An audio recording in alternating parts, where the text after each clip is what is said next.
Eric Tasker is there. I'm Tim Scott. Paul Wagner, the Paul Wagner, joining us as well. Glad to have you on a Saturday morning. Getting set for the Badgers and Nebraska. Boy, they've had an interesting week. Yeah. Just a few things there cooking. We'll find out how they all perform together today. They'll kick off at 2:30 on in Lincoln, playing for the Freedom Trophy. That's what it's about, Wags. It's about freedom. It's not about, maintaining the bowl eligibility streak. Nah, it's not about seeing who's calling plays today.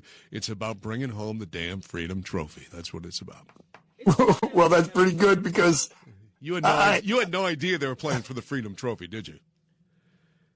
Well, no. I hope they bring home the Freedom Trophy and the Paul Bunyan axe, because if they don't bring home the Freedom Trophy and they don't bring home the Paul Bunyan axe, there may be a lot of axes and a lot of freedom for a lot of people. Well, they've already lost the Schlitz Malt Liquor Bowl Trophy, which was in the Iowa game. Yeah. So is the axe has got to be the biggest one, right? Oh yeah, the axe. And then we go to the Iowa one, right? Here's the thing: the axe is the oldest, right? Okay. And remember, before the axe, it used to be they played for the slab of bacon. Right. Back in the day. There you go. The more you know. And then I believe the Heartland Trophy. I call it the Schlitz Malt Liquor Bowl Trophy. Okay. And you've got to be over the age of 50 to know what I'm talking about. And then the Freedom Trophy, that was created when Iowa came to the Big Ten. Or not Iowa, I'm sorry. When Nebraska came to the Big Ten. Yeah. So I don't know. We'll find out today. What's interesting, side note, too, is that Nebraska is trying to get bowl eligible as well. They're 0-9 in games they had to win to become bowl eligible. Well, I mean, that bodes well for us. So we'll find out. It's been an interesting week. But 2:30 today, the kickoff. Our coverage starts at what time do we start? 11:30 today. We have coverage. 11:30. 11:30. 12:30, 2:30. No, 10:30. I'm sorry. 10:30. 10:30 it starts. 10:30, 10:30, 12:30 with Network with Heller out in Lincoln. And then the kickoff with Matt and Tausch will start at 2:30 today right here as we get you set for Badger football. So we are total transparency, what we always are in this program. We're not live in the studio today. We're taping this thing because you, Eric, aren't available on Saturday morning. You're a little busy, aren't you? Yeah, I'll be swapping my regular camouflage for Blaze Orange, as I'm sure Mr. Paul Wagner will be doing. And Tim, I think for bumper music at some point today, we need to have the 30 Point Buck, because I feel like every morning it's like the bear. when it's we're like the driving Bears still to the suck, woods, right? Yes, You hate to hear How it. much money but is you the have to. Weisenheimers made off that song over the years? That's what I know. The royalties on that song, and Did it's they like have a another very, hit? I don't think it's so. a very specific window. Right. Well, the second week of Deer Camp is their other song. Right. But they have Well, two. At least That's it. they had two. They have two. They had two, yeah. So it's always fun to drive to the woods, because I don't know what it is. Maybe they play it just a lot on that Saturday morning. See, like there's a from rumor. 3 to 5. There's a rumor out there that Wags, when after the hunt, they go to one of their favorite watering holes, a little karaoke night. And before you know it, Paul Wagner's on stage singing, "It's the second week of Deer Camp and all the Yes. Can you confirm or deny that rumor there, Paul Wagner? See, usually that individual is the one who harvests the big buck opening day. That's first Saturday. You shoot your big buck. You got the whole week to play. You become camp cook. You become camp karaoke. You become camp I drink all night. I have never had that luxury to be the guy that gets to sleep in because I've already filled my tank. You get to be drive guy, point man on that. Yeah. You get to be, hey, go get the four-wheeler guy. You get to be that guy, right? The hey buddy call. Hey, Paul. Yeah. Hey, Paul. Just run down there, go down that whole crop line, then pick up the four-wheeler and bring it back. Okay. Yeah. We talk about this every year. I was just thinking about last year's show we did about this time about traditions. And I think last year we all shared different stories about things that, we happened to us. For me, when I think of deer hunting this time of year, I always think of my late grandfather. Just funny stories about him and that type of stuff. And it's good memories for me because he's been gone a while, and I don't think of him as much as I probably should. But this time of year, I always think back to seeing him in the kitchen, or as I said last year, my grandmother helping him or trying to help him load his gun, which was always comical when she did that. But I think that's the thing when I think of deer hunting first and foremost, and I don't know about you guys, but for me, it's always the tradition. It's the family thing. Yeah. Yeah, and it's a time that my family, all the guys in my family look forward to, and it's ever-changing as we have different people that come and go from our camp. Some people are able to make it, some people aren't. People have jobs that change, and you just never know what you're going to get at deer camp, but there's always been a constant for, the last, 15 years, is that it's been my dad, my uncle, and my uncle. And we lost one of my uncles after the season last year. So that crew is like slowly shrinking.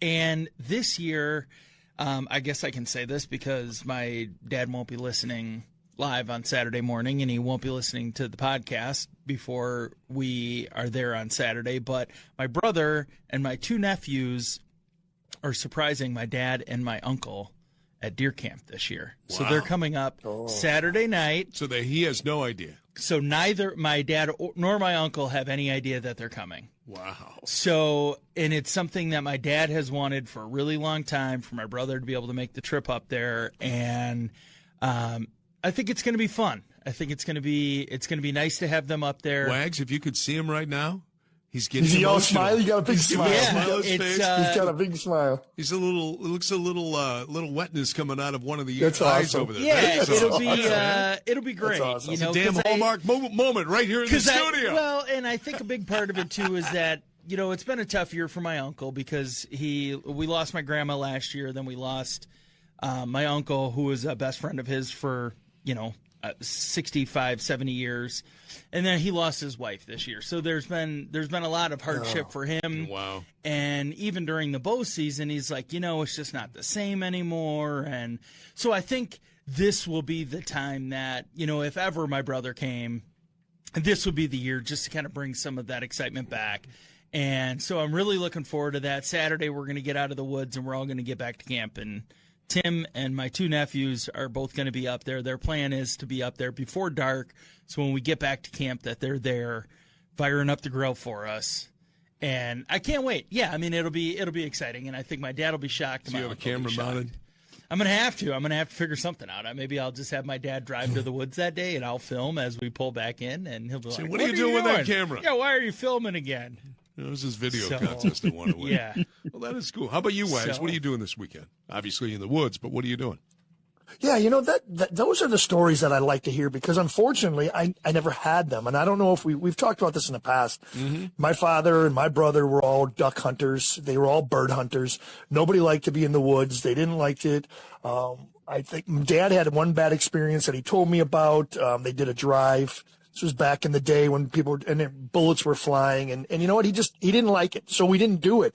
I don't have those stories about a deer camp, but I'm always the one who's on the side. So even if we go out west, or we go to Richland, or we go to Kansas, it's always a buddy of mine, his dad. They always have that. And you said something early, Tim, about your father and thinking about it in the past, and you don't think about him enough. It is something that unfortunately just happens as life goes on. It's not the fact that we don't love our peoples that have passed. It's just that, life is life. And you have that. Like every opening day, you have that. And then all of a sudden you can just sit there and you can have a beer in your hand or a cigar, watch the bonfire, and you can think about when Dad was there.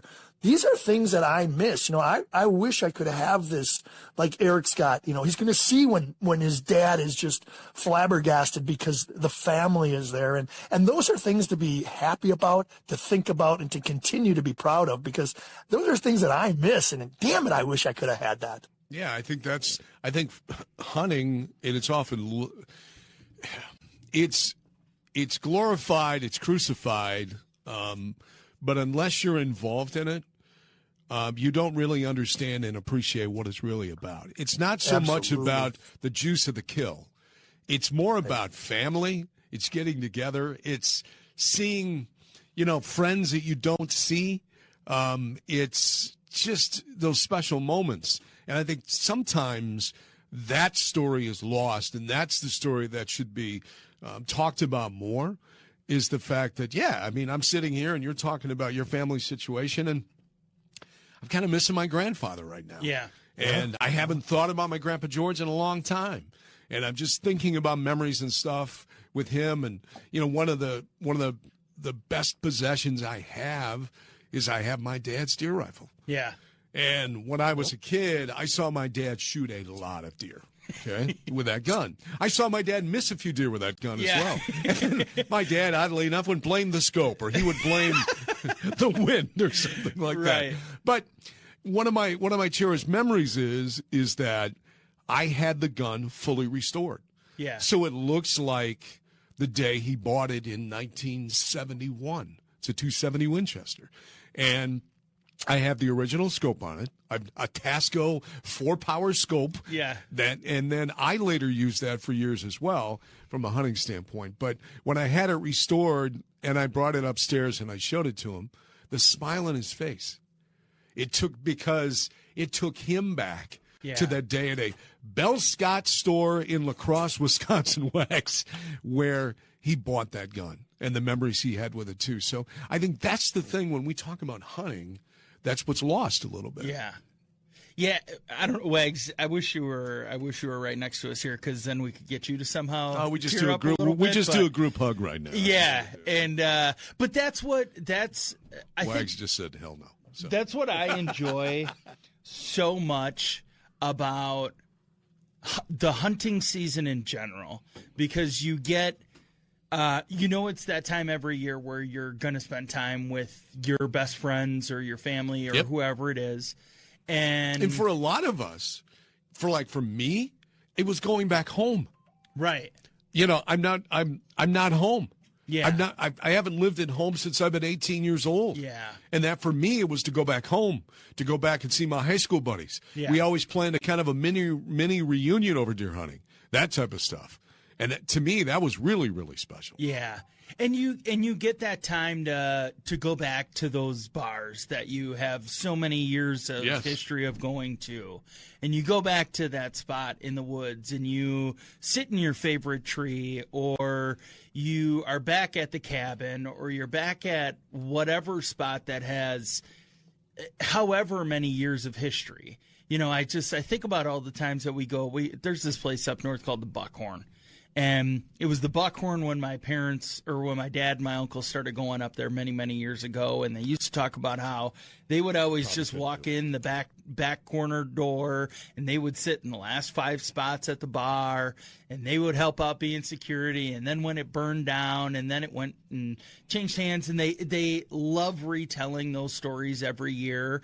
Because it's, it was their heyday, and it was the reason that we keep going back there. We might not shoot deer every year, but you know what? We go back there because it's the tradition of it, and to be able to think about those things and sharing some of those memories, and then, of course, to create new memories every year.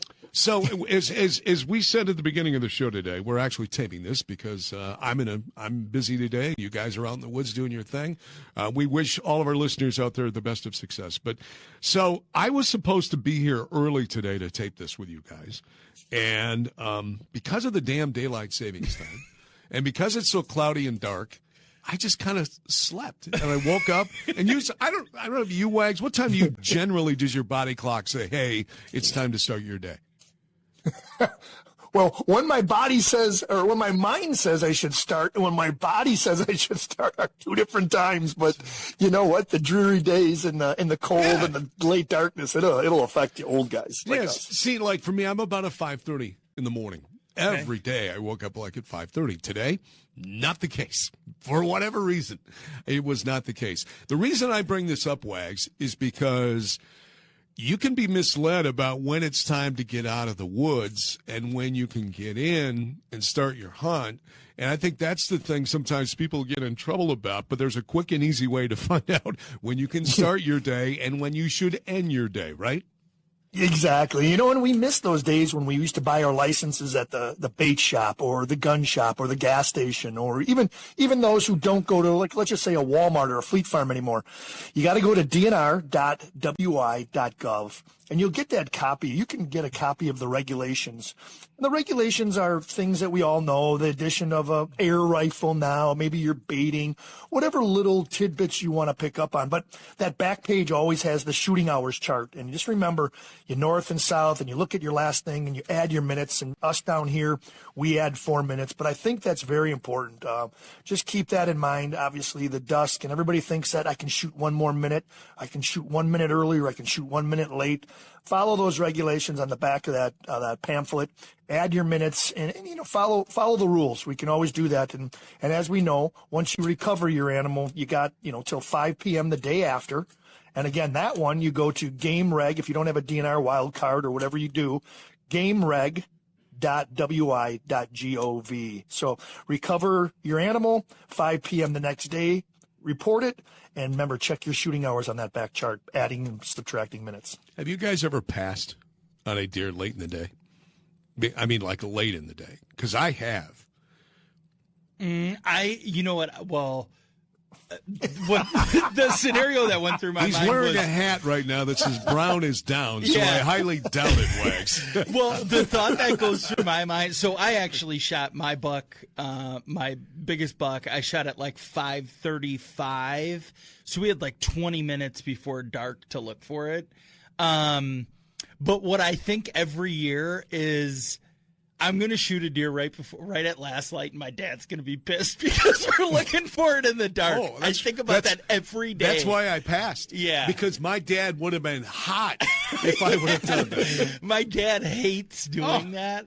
And I'm like, I'm not going to not shoot the deer if now's the time, now's the time. I can't help when that I mean, walk I can out. hear his voice right now going, "You shoot that thing, and then we got to go back to the house," because we was hunting on the farm. Yeah. "And we got to get headlamps, or I got to bring back the truck." And I'm like, "Okay, Dad, I get it. Okay, it's too much of a hassle." I said, "But what Yeah. happens if it's muy grande?" Yeah. "Well, if it's muy grande, then okay, I'm living with it. But if you're shooting a doe, don't." I'm like, "Okay, I get it. I get it." Legs, what about you? I plead the fifth. I just don't like it when I get back, and we've gotten back many times, and I go, "Well, what'd you get?" I'm not sure. Not sure. I'm not sure. And I go, you're not sure how many points, how big? Yeah, I'm not sure. He was crossing and he was quartering that way. And I'm like, oh my gosh, I heard that back in the day. And I'm like, if you can't see it, don't shoot it. What if it was me walking up the trail? Yeah. But no, that's I try to stay as close. I'm not worried about actually finding deer at night. I like it. I like tracking it. I think that's a little bit of excitement. I really do. When I have a flashlight down to the ground and I'm trying to find blood on leaves or in snow or following a track, I like that, and I do prefer it at night, actually, as weird as that sounds. But no, I try to get them. I try to get them as quick as possible. I'm not waiting for anything. If my time says I got till 5:35, like you just said, I want to make sure that I got something flying before the time expires, just because. It's so funny. And again, we do the show, all these memories kind of come flooding back, right? And one of the biggest bucks I ever shot on the farm, he was on top of the ridge, and I was below. I shot, buck ran, right? And we had fire roads that were cut through the property because we had we flipped a lot of alfalfa fields into pine. That's what we ended up doing over the years. And so my oldest son, who is now 34, this is how long ago it was, he was about 10 maybe. And so we saw the deer run down one of the fire roads, and it's gone, right? And our farm is adjacent to other farms, so he could easily have gotten the field skipped and went across to the neighbors. Sure. And, Wags, you know what that is like when the mustard buck ends up on the neighbors. Then you get the phone call, "Hey, guess what I got?" So we're walking down this fire road, and my son Ben says, "Dad, right here, blood." And what does my brain say? He's 10 years old. What the heck? No, you know? And I looked down, and there was blood on that leaf. And the little guy saw it. And then he kept going, and he saw another one, and we kept walking. I said, "Ben, maybe he's there." And we walked about another 25 yards. And that fire road opened up into the edge of a cornfield that had been cut, and that buck is laying right there. Awesome. And that's something that you were talking about your dad, that my son and I, when we get together this time of year, Yeah. we'll reminisce about that. Yeah. And he'll say, Dad, see, I had it when I was 10 years old, Dad. I had it when I was 10. I was 10. I wonder how many times that happens, because you say, it's just like another 25 yards. That's how my buck was 2 years ago. It's like, oh, we're going to just back out and we'll go look for it in the morning. We'll stake it off and we'll drop a pin and we'll come back to this spot. I wonder, you're always thankful unless, predators get to it, but you're always thankful that you back out when you're unsure of if the deer is actually dead or not. But so many times you hear that story. Oh, it's just another 30 yards. Oh, it's just another 50 yards. It's been dead since last night. And then you just back out and you've got that whole night of anxiety, probably a couple extra cocktails to take the edge off. And you think about that, and I swear it's the 25-yard rule, where it's always just another 25 yards. But how many times do you do that before you back out and you're like, well, just let it lay? And have you guys ever had a situation where, and I'm going to go back to where we were prior to the bow hunting season, and what did you guys tell listeners to do? Check your gear. Yeah. Practice with your bow. Make sure everything is set. How many times did you, and this happened to me once when I was younger, that Dad just handed me a gun that was in the gun case. It said 35 Marlin. And good to go, right? Gun jammed. Yeah. Gun jammed because we didn't shoot it ahead of time. Didn't clean it ahead of time. I just assumed it was good. Yeah. And my dad, after he came over later, he said, yeah, I missed this big doe. What happened? Gun jammed. So didn't I tell you after school to take this thing out and practice a little bit? Yeah. Did you? No, I didn't, Dad. He says, well, that's on you. And so I'm hoping today that doesn't happen to anybody, Wags, because you know what? You should have cleaned, you should have checked your gear by now, right? Absolutely. Absolutely. And it's something that I think we mentioned it earlier, and I think we preached that a lot. Practice, tasks. He's always shooting. We're practicing, and I don't think you practice enough, and just the feel of it. And we made that correlation with baseball. How does it feel like to walk out on a mound at Wrigley Field? Oh, I hate the Cubs. You walk out on the mound on Wrigley. You played a million baseball games, but something's different. Something's just different. It's hard, it's something that you just got to practice and got to be right, because I'm going to bet 97% of the people that take a shot always say, oh, that was a great shot. You close your eyes for that split second, unless you have a video camera behind you and you know exactly where you hit that animal, and you can put it up on your app and say, that's a liver shot, that's a heart shot. It's hard to be exact when you're the only person there, because everybody closes their eyes no matter what, unless you're obviously a ranger or Delta Force or a sniper like that. Yeah. So we are, this week is a big week for a lot of people across the state of Wisconsin. So Thursday, my nephew is playing for the Division 7 state championship in football. Awesome. Which works out in my favor, because Eric is going directly from Camp Randall to the Northwoods on Thursday. And what we're hoping is, you were talking about, are you shooting beforehand or whatever? So they play at 10 o'clock. It's about 2.5 hours for the game, and then it's like 2.5 hours for us to get up north. So the way that we're seeing it, we have like a 20-minute gap of when sunset happens for us to still be able to shoot and make sure that our rifles are okay, and when it's nightfall. So I'm going to try and do my due diligence this year, but if it's dark, it's dark, and we'll just do what we can. So, but we were talking about a bunch of our. Here's the deal: enjoy the game on Thursday. Yeah. As you know, I've had two of my sons playing several of these. Yeah. And it's amazing. It's so much fun. It's amazing. Yeah. It's amazing. Even if they lose, because I've seen them win state championships, Yeah. and I've seen them lose state championships. So my oldest nephew lost a state championship there 7 years Where ago. did they go to high school? So I've one nephew that went to New Berlin Eisenhower, and then the rest of them are at Potosi Cassville. Oh yeah, So- down in the south western part of the state. Yep. Yeah, right on the Mississippi. So that'll be very, very exciting to be able to do that. And and then we'll just head up after that. And then it gives me a day to bow hunt on Friday. So Of course, now, Wags, he had how many weeks to get that gun sighted in and ready Right? beforehand? Yeah, Didn't you do a rut vacation? I did do that. Okay, yeah. and you couldn't have thrown the gun in during the rut We vacation thought to go about check it, things and out? then I'm like, well, Yeah. I know. I'm See, then you terrible could've- about that. You could have done that. You could have shot then on one of those days or come back in for lunch. You could have shot, and then When you it could was just left 90 the rifle degrees there. outside. Yeah. Left the rifle there, no bumping, no touching, and it would have been set. I know. That's I like know. that guy Wags back in the day, the player that only had one pair of shoes, right? Only had one pair of shoes. Did you bring another pair? Nope. Never brought another pair with me, Coach. Nope. Didn't need them. Don't need to. Why do I Why need would two? I have a pair. Why would I need two? Well, I forgot your pair. Okay. Yeah. But we were talking about regulations and some of that stuff, and I have seen actually quite a few people that have been confused or concerned about, what tags can you use for what.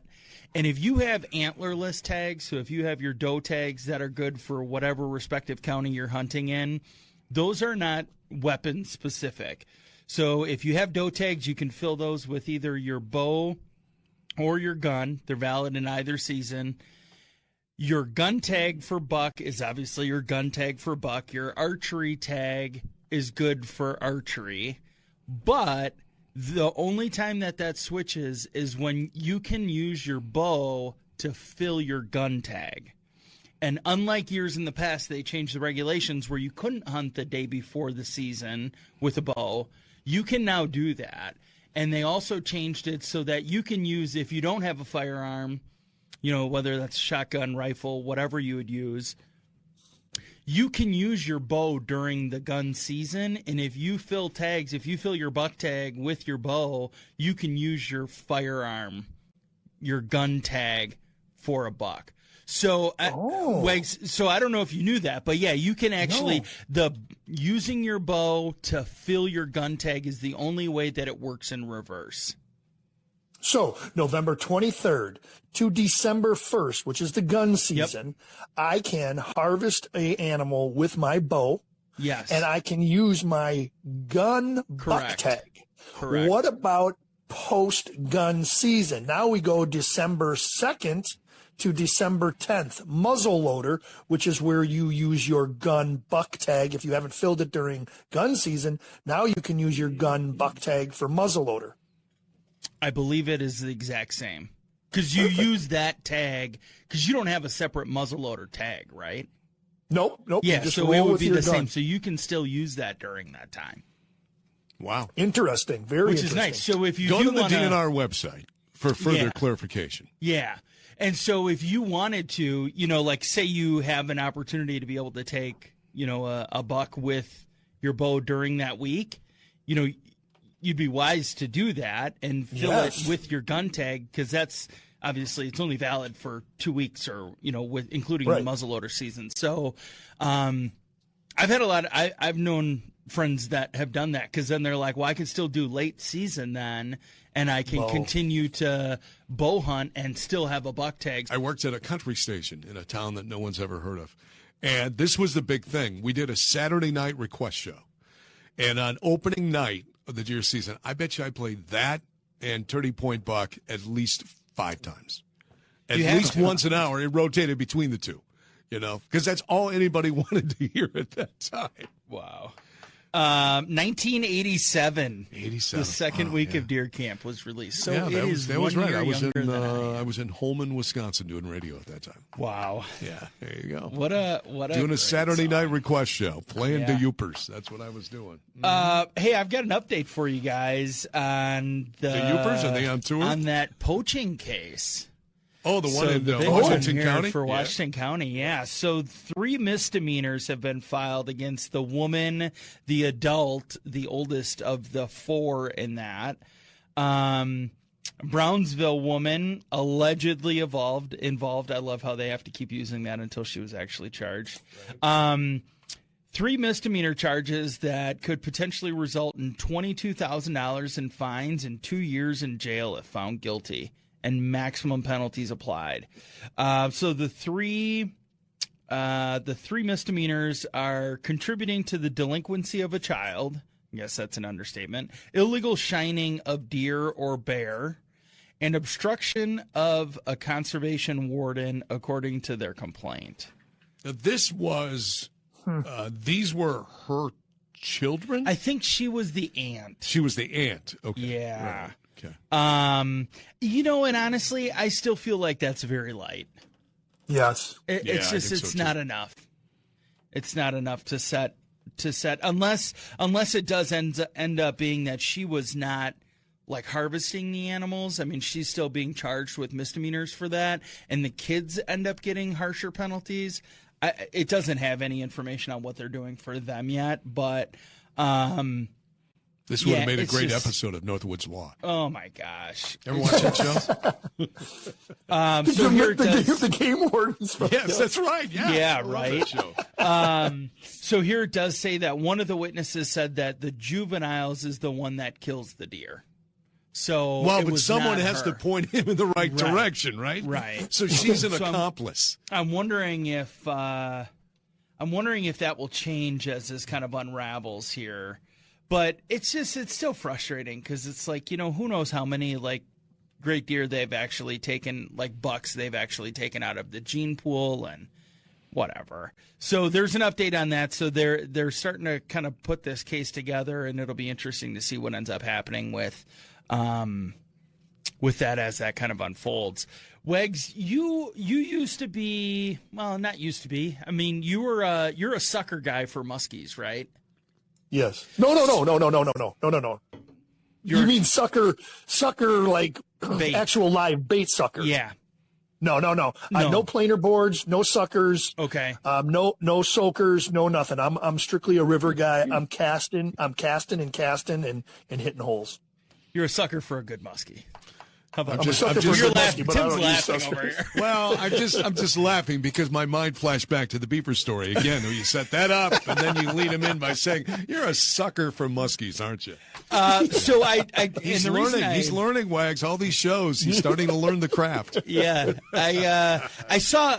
There's not much detail on it. I think it's pretty short and sweet. There's a Muskie Clubs Alliance that is in the state of Wisconsin. It's a statewide alliance for muskie fishermen, muskie anglers. They're offering up to $75,000 to the DNR for restocking bodies of water with muskie this year. Wow.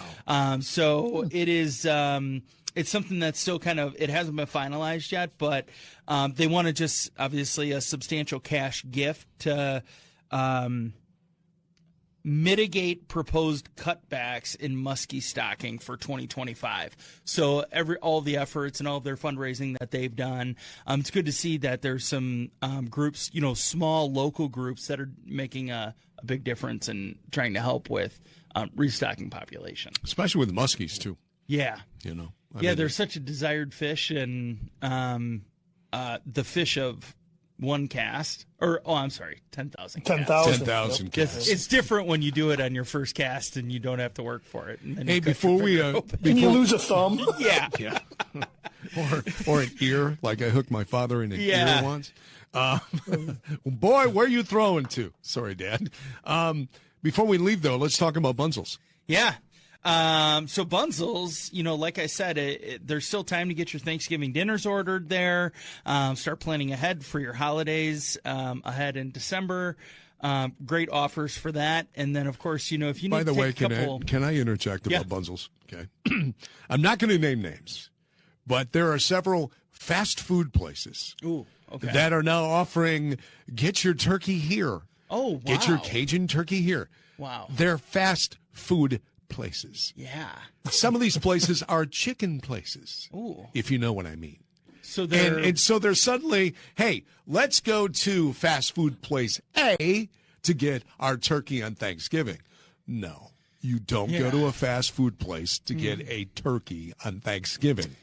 You go to Yeah. a place like Bunzels, who are the true professionals and know how to do this right. Yeah, do it right, and it takes a Cheap ton is of not hassle out of always there. better.